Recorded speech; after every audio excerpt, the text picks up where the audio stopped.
See our renovated trailer.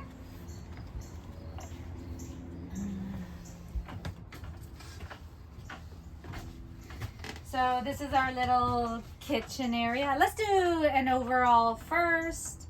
Kitchen area. You don't have to go far. And then the bedroom.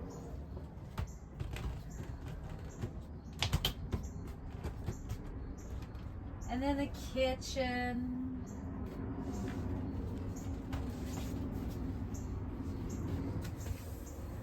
I feel like Vanna White. And the bathroom. Don't mind little touch-ups we still have to do. Here. Have a look in there. Pull back that shower curtain. Or I'll do it.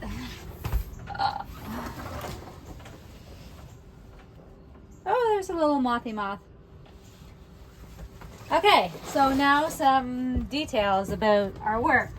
So this project started because we are going to be living in this trailer for the entire winter in Mexico on our land as what? Is it on? I don't know. As our house is being built. So we knew we had a bit of a soft floor down by the bed. And we're like, well, we better fix that because we could see that it was a little bit of water damage. So it was in this area. And we started ripping up the floor, and then we saw it went up the wall. And it was like this whole area had water damage. And then under the sink, it had water damage where a hot water heater is, and the floor was all chewed up. Thank God it wasn't up that wall. So started ripping things up, and then we originally were going to redo our trailer, make it beautiful, and rent it out in Canada through a company this summer because we Airbnb our house when we go to Mexico, and we do this really funky style, and our house does really well. And then I was like, well, let's do our dream renovations in the trailer. So I started with picking colors, kind of doing a bit of a theme, and I actually am a color consultant. So colors are really important, and understanding whites is really important because white is not a white. So I did all of our upper cabinets in this beautiful, it's called weathered white, and then your walls and your paint are always going to look a bit different depending on the light. This is actually a gray beige on the walls, and we had no choice. If you want to get a close-up of this, hun, this is all bumped out here. When we replaced the wall, we had no choice but to put the plywood out a little bit. So if you paint something all the same color, it's gonna hide that a bit.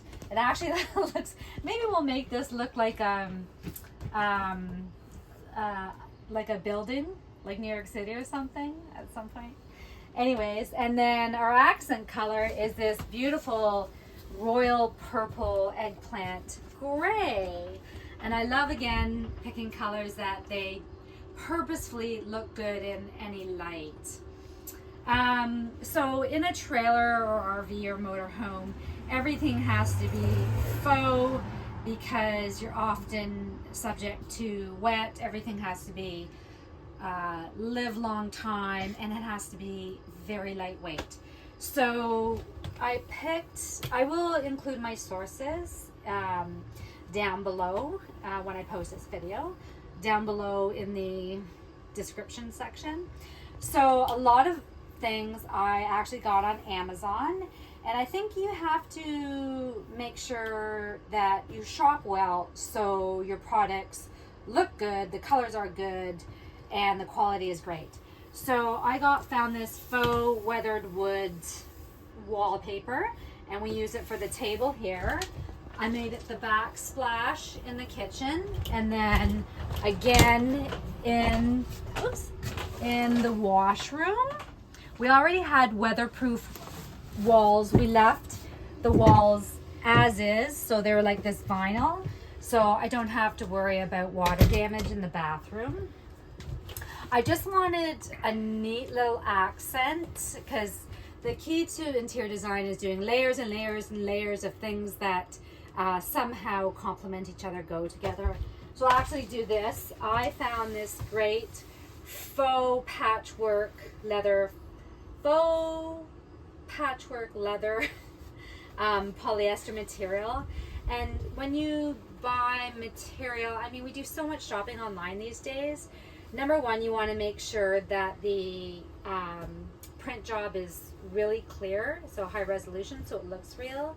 And then we knew our backs would be against this chair, you know, when we're hot, so we didn't want it to stick to us. So this textile is perfect. It is not gross to have your back against. And then I detailed in an earlier video that I learned how to sew these INSET buttons on. Basically, you get a 4 or 6-inch needle you can buy on Amazon, and you put it through the whole cushion. These were super challenging to do with 4 rounded corners, but I took off the old cushion covers and I took the seams all apart and just basically cut from those seams, those pieces, and studied how the seams were put together. And then if you look under here, I did a whole video on this faux fabric. Isn't that fabulous and goes so well with everything? You have to be careful buying faux fabric because some of it can be just like yarn. It can be itchy, scratchy, and it can be so cheap looking. I'll detail my source below.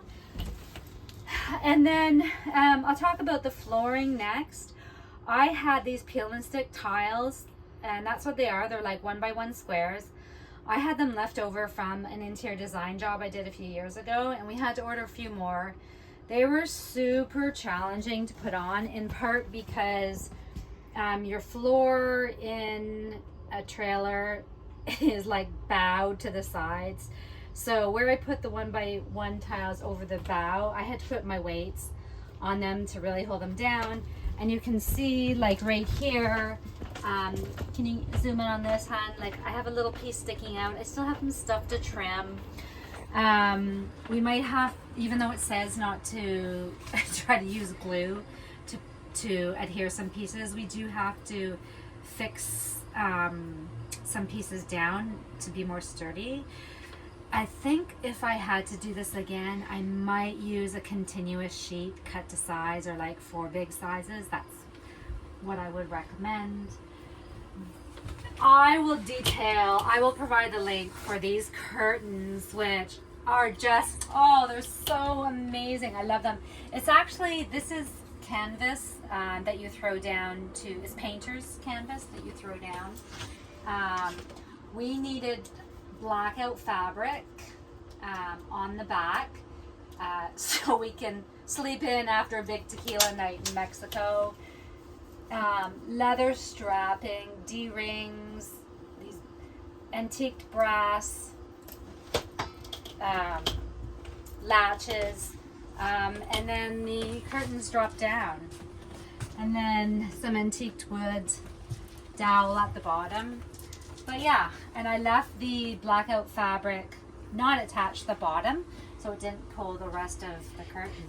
But how fabulous is that? And the blackout quality is amazing. Then I'll talk about my knobs. I found these on Amazon. I was gonna do something else, and then I found these. Can you zoom in on this, hon? Look at the little detail. It's just so fabulous. And I mean, against the white and then against the purple gray, they're just stunning. So beautiful. And we kept the original antiqued brass hinges and latches on the inside. You should try to do, oh, what is that? I don't think you're getting it. You should try to do mixed metals. Don't try to do just one metal in an interior design. I know from doing interior design in healthcare setting that paddle handles are the best for germ control, because is this not supposed to be working? Okay. You need to turn it on and off with your elbow, and you need to have a good spout that hits the middle of your sink. So we replaced our knob handles with these since we're going to be living in here, for it to be less germy. And then our trailer store had us an antique brass, just matching our countertops and the hinges. So now the countertops, I will reference a video, will I? It's spray paint. It's Bear's new line of spray paint. I tried a number of different colors. I tried it with primer underneath and without primer, and you don't need primer. It's like this antique brass. Look how it matches the faucet. Isn't that friggin' beautiful? And I did scratch tests to make sure that it stuck. And the one thing I will say is that all the cabinetry is like this plasticized panel laminate, and I tested it with primer. I scratched the primer and it didn't come off, and I don't know why, but it actually, we have to be careful. I did sand everything down before I primed. I don't know if it was too humid when I primed, but I had problems later with the primer peeling. So that's one thing I might be touching up, which kind of sucks, but whatever. I left the ceiling as is because the ceiling is a good color of white. It didn't need doing. I just did the strapping. I love this bedspread with the Highland cow and the matching pillows. Isn't this just so fabulous? And of course, it matches the shower curtain with the Highland cow. Isn't that Gitchy fabulous? And, oops, sorry. I put